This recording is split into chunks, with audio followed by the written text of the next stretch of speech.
Two hands slammed a woman face first into the side of an SUV. Her cheek hit the cold metal. A knee drove into her back. Her arm was wrenched up behind her and the cuffs snapped around one wrist, then the other. She didn't fight. She didn't yell. She turned her head an inch and said, "Quiet and even, check my jacket." Behind her, a dog went wild in the back seat, barking, throwing itself against the glass. Nobody looked at the dog. Nobody looked at her face. They only saw her skin.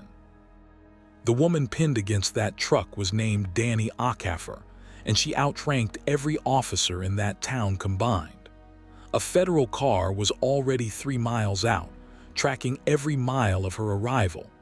What those two cops did next turned a quiet Georgia morning into something none of them would ever forget. Stay with me on this one.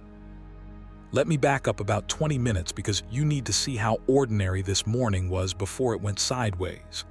Danielle Handcuffed had been driving since before sunrise. 2,000 miles of highway behind her, most of it flat and empty, coffee cups piling up in the cup holder. She was 44 years old, built lean and strong, with short cropped hair going a little gray at the temples. She wore jeans, a plain gray Henley, and an old canvas jacket. No uniform, no insignia. Nothing on her that told a stranger a single true thing about who she was. That was the point. She was off the clock, and after 22 years, off the clock was rare and precious.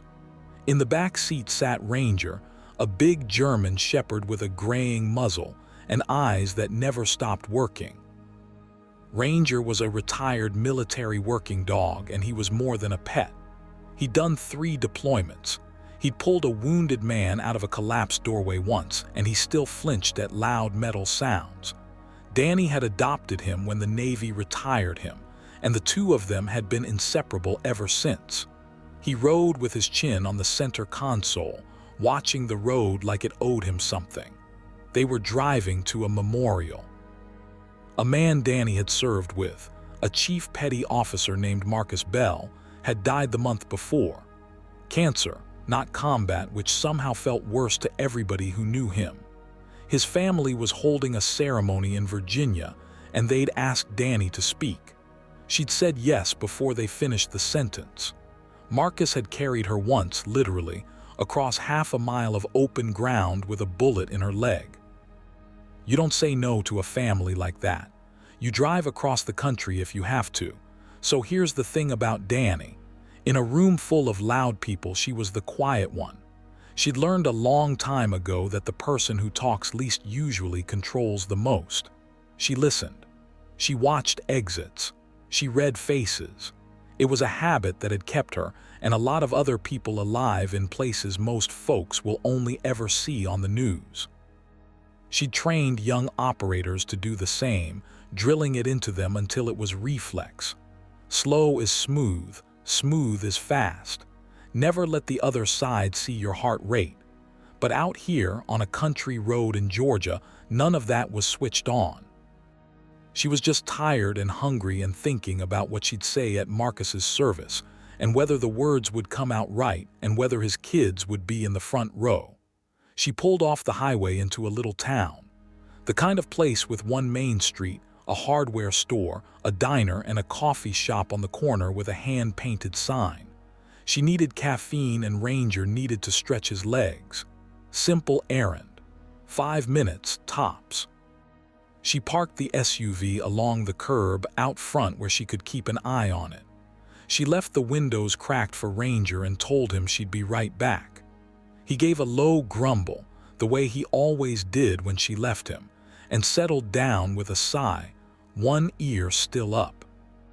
She walked into the coffee shop, ordered a large black coffee and a muffin, and stood by the window while they made it. She watched the street out of habit, the way she always did, counting people without really meaning to. A man loading lumber, a couple of kids on bikes, an older woman in the doorway of the hardware store across the way, arms crossed, staring. Danny clocked her and thought nothing of it. Small towns stare at new cars. She'd been stared at her whole life. Now, what Danny didn't know was that the staring wasn't idle. That older woman had been watching her the whole time. She'd seen the out-of-state plates. She'd seen the dark-skinned woman get out of an expensive truck in a town where almost everybody was white and everybody knew everybody. And she'd made up a story in her head about what that meant. A story with no facts in it, just a feeling she'd been carrying so long she couldn't tell it apart from the truth anymore. She went inside, picked up the phone, and called the police.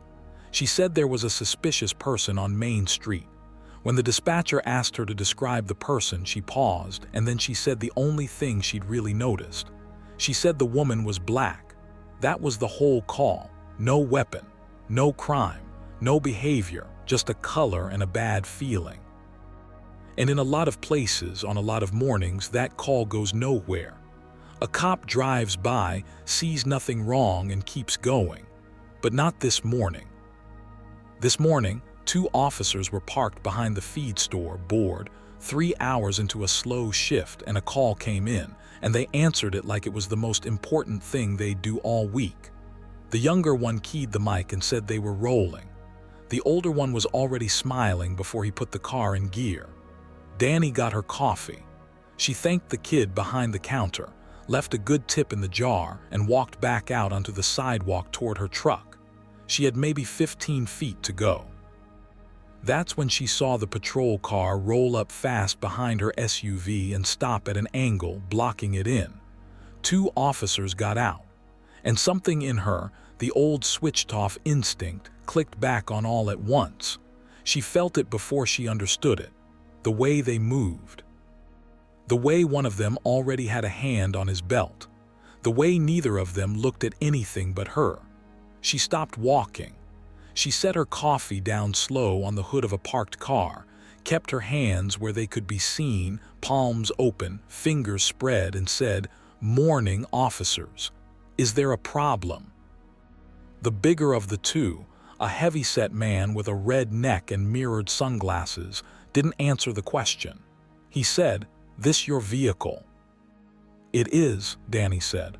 "I've got the registration right here in the—" "Turn around," he said, hands on the truck. And that fast, we're at the moment I started with. Danny knew exactly what was happening. She'd seen it 100 times from the other side, in briefings and reports and hard conversations with young men and women she'd led. She knew the math of it cold. She knew that the wrong move right now, even a fast reach for her wallet, even a raised voice, could turn a bad morning into a funeral. Her funeral. She'd written letters to the families of people who died over less. So she made a decision, the same kind of decision she'd made under real fire more than once. She stayed calm. She kept her voice level. She put her hands flat on the warm metal of her own truck and said, "There are credentials in my inside jacket pocket. I'm going to need you to look at them." The big officer, whose name was Sergeant Cole Ferris, didn't look. He grabbed her wrist, twisted her arm up behind her back, and pushed her chest first into the door. "You'll get your chance to talk," he said. The second officer, younger, a kid named Tyler Boone, barely 2 years out of the academy, stood back with his hand hovering near his holster, watching his sergeant work and not saying a word. Inside the SUV, Ranger came off the seat like a shot. He hit the glass with his front paws, barking deep and furious, the whole truck rocking with it. A dog who had pulled men out of rubble, watching his person get shoved against a door and unable to do a single thing about it. Ferris glanced at the dog. "Get that animal under control or I will," he said, and his hand drifted toward his belt when he said it.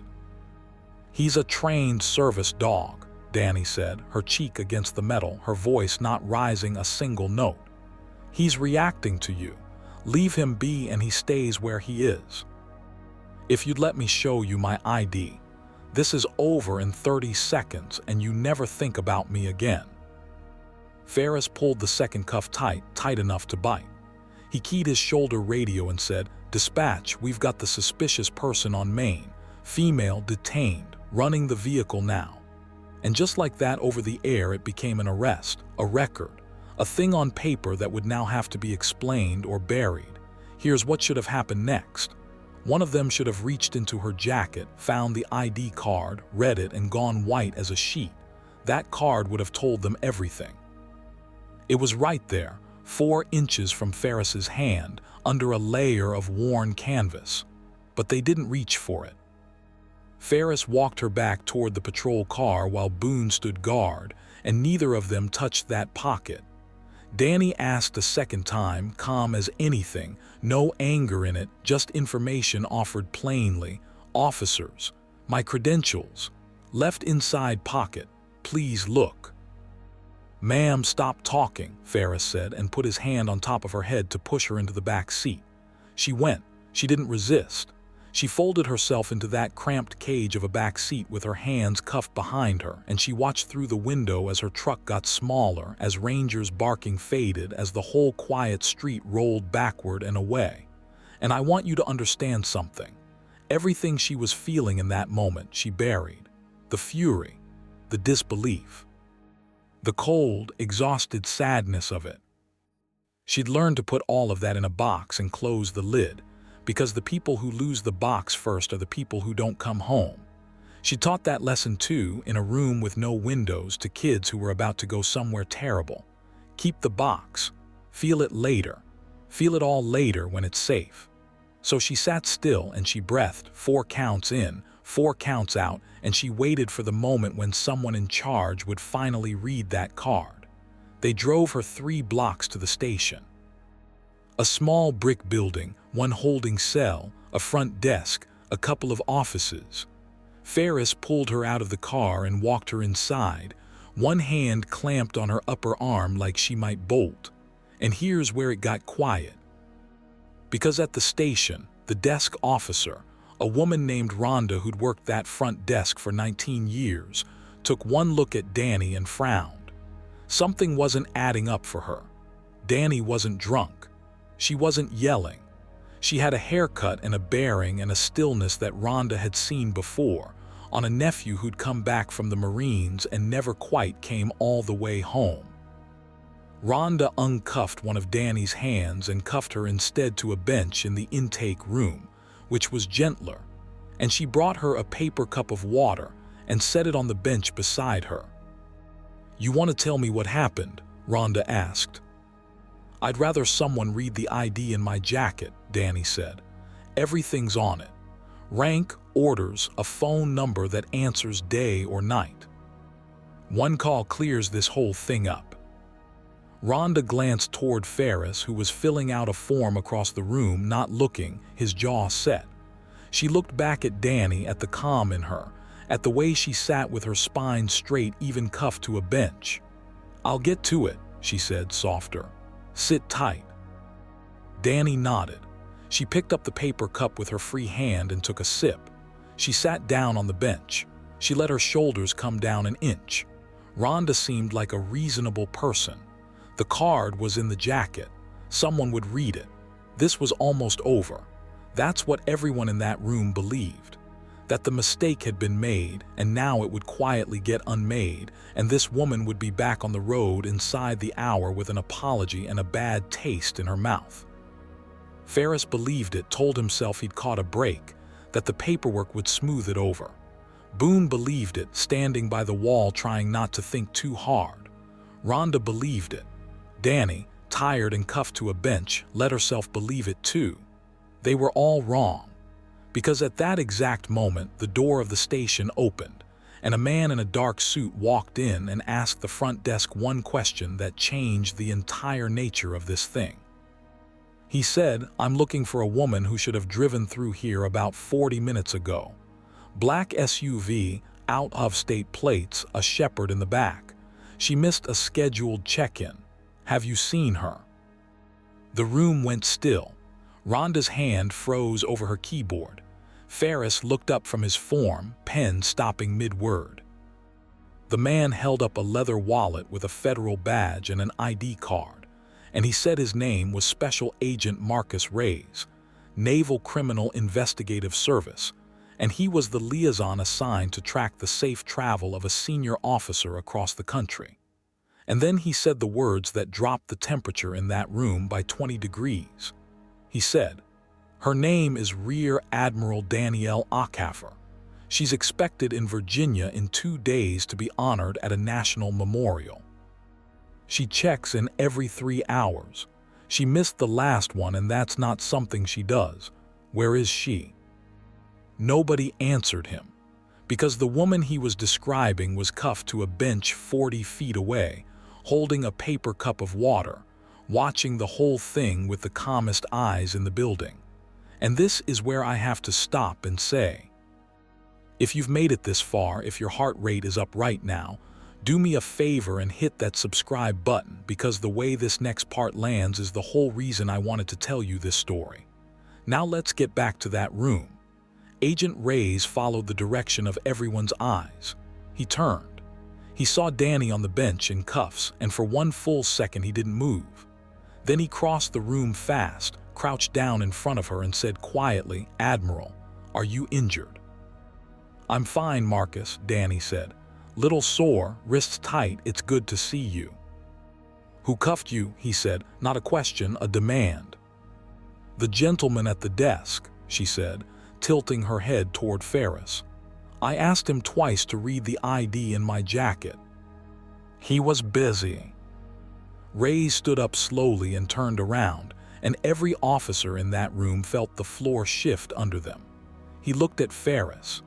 "You have a senior United States naval officer handcuffed to a bench in your station on a memorial travel detail I have been personally assigned to protect. On what charge?" Ferris opened his mouth. Nothing came out for a second. Then he said, "Suspicious person call. She matched the description." "What description?" Reyes said. Ferris didn't answer, because he knew what the description was. Everybody in that room now knew what the only description had been. And saying it out loud in front of a federal agent, in front of the woman it had been used against, was not something Sergeant Cole Ferris could make himself do. Now here's the thing you have to understand about the box Danny kept everything in. She could have exploded. She had every right to. 22 years and she gets slammed into a truck 3 blocks from a coffee shop. She could have screamed the roof off that building. But she didn't, and not because she was afraid. She stayed quiet because she'd already figured out something the 2 cops hadn't. They were about to do the damage to themselves. All she had to do was let the truth walk into the room, and it just had, in a dark suit holding a badge. Reyes turned to Rhonda at the desk. "Uncuff her, now. And I want the report you filed on this incident, every copy, and I want it before anyone touches it again." Rhonda was already up with the key, moving fast. But Ferris, and this is the part that turned a mistake into something uglier, Ferris stepped forward and said, "Now hold on." She resisted. She refused commands. There's a resisting charge here, whether she's an admiral or the Queen of England. The badge doesn't erase what happened on that street. And that right there was the moment the whole thing changed its nature, because Ferris wasn't confused anymore. He understood exactly who she was, and instead of stopping, instead of eating the mistake and apologizing, he chose to double down and build a story that would protect his career at the cost of hers. It wasn't a bad call anymore. It wasn't ignorance. It was a cover-up decided on the spot, out loud. Danny heard it. So did Reyes. So did Boone, the young officer who was standing by the wall, going paler by the second. Because Boone had been there. Boone knew she hadn't resisted. Boone knew she put her hands on the truck and asked twice, calm as anything, for them to look at her ID. He'd watched her do it. He'd heard every word. And now his sergeant, the man who trained him, the man who signed off on his shifts, was standing in front of a federal agent saying the opposite, and Boone had a decision to make that he was not ready for. You could see it working on him. You could see the kid doing the math on his whole life. "Sergeant Ferris," Reyes said, very slowly, giving each word room, "I'm going to strongly advise you to stop talking. There are dash cameras on your patrol vehicle. There are cameras on this building. And I would bet a year's salary that the coffee shop on that corner has a camera pointed right at the spot where you put a decorated combat veteran face first into her own truck. So before you say the word resisted one more time, I want you to think very hard about how many recordings are about to be pulled, and how each one of them is going to sound read out loud in a courtroom with your name attached. The blood went out of Ferris's face. Danny stood up, rubbing her freed wrists, and finally, she reached into her own jacket. She pulled out a slim leather ID case and let it fall open. Inside was a military identification card. Rear Admiral, United States Navy. Under it, folded small, was a second card, worn soft at the edges, that she carried everywhere. It was a photo of a Navy SEAL team, 16 young men and 1 young woman, dusty and grinning in front of a plywood wall in a place with no name. She was in the front row. She'd been the officer who led them, and 11 of them were still alive, and she knew exactly which 11. She held the ID case up so Ferris could see it, and she didn't say it with anger. She said it flat, the way you read a fact off a page. I came up through naval special warfare. I've commanded people in places you've only seen in movies. I've been shot. I've buried more friends than you've written parking tickets. And I have spent 22 years defending the right of that woman across the street to make a phone call, even a stupid, cowardly phone call, without getting arrested for it myself. She closed the case with a soft snap. I asked you twice to look at this. Twice. It would have taken you 4 seconds. 4 seconds and none of us would be standing here. Ferris said nothing. There was nothing to say. But here's what makes this a real story and not just a lucky reveal. The tape existed. Reyes hadn't been bluffing. Within the hour, 2 more federal vehicles arrived and a lieutenant from the state police, and by noon they had pulled everything. The coffee shop camera, the dash cam, the station's own intake footage. And all of it told the exact same story, the true one. A woman standing still with her hands visible. A woman setting her coffee down slow. A woman putting her hands on her truck without being told twice. A woman saying on clear audio, "There are credentials in my inside jacket pocket." And 2 officers who never once reached for that pocket. There was no resisting. There had never been any resisting. And the report Ferris had started to write, the one where she fought and refused and made him fear for his safety, was now sitting next to 4 camera angles that made a liar out of every line of it. He'd written the words while she sat 20 feet away. He hadn't even known yet how badly it would come apart. That afternoon, the young officer, Tyler Boone, did the one thing that saved a piece of his own soul. He walked into the room where Reyes and the state lieutenant were working, and he sat down and he told the truth, all of it. That the only description on the call had been the color of her skin. That Ferris had refused to look at the ID. That she'd asked twice, calm both times. That Ferris had said the word resisted knowing it wasn't true, had said it after he knew who she was. Boone's voice shook the whole time. His hands shook. He knew what it would cost him to say it, knew he'd be the guy who turned on his sergeant, knew some people in that town would never forgive him for it. He said it anyway. And Danny, who was in the next room drinking a fresh cup of coffee someone had finally thought to bring her, heard the young man's voice through the wall, cracking and steady at the same time, and she thought, that one might turn out all right. That one's going to be okay. They brought Ranger to her. Someone had driven her SUV over from Main Street, and a state trooper opened the back door, and that big graying shepherd came out low and fast and pressed his whole body against her legs, shaking, whining, checking her with his nose from her hands to her shoulders to make sure she was whole. Danny went down on one knee right there on the station floor and put her arms around him and let herself feel, for just a moment, everything she'd kept in the box all morning. The whole ugly weight of it. Nobody in that room said anything. There are things you don't interrupt. Sergeant Cole Ferris was placed on administrative leave that same day. Within 2 weeks he was gone, not just from that department but from law enforcement, because the footage and the false report together were the kind of thing no agency in the state would touch. He'd built a story to save his career, and the story is exactly what ended it. There's a lesson in that older than any of us. The lie you tell to cover a mistake is almost always bigger than the mistake. The woman who made the call, the one in the hardware store doorway, was never charged with anything, because being wrong and being afraid of the wrong things is not a crime. But her name got out in that small town the way names do, and she had to live in that town knowing what her one phone call had set in motion. Danny never spoke to her, never sought her out, never said a word about her in public.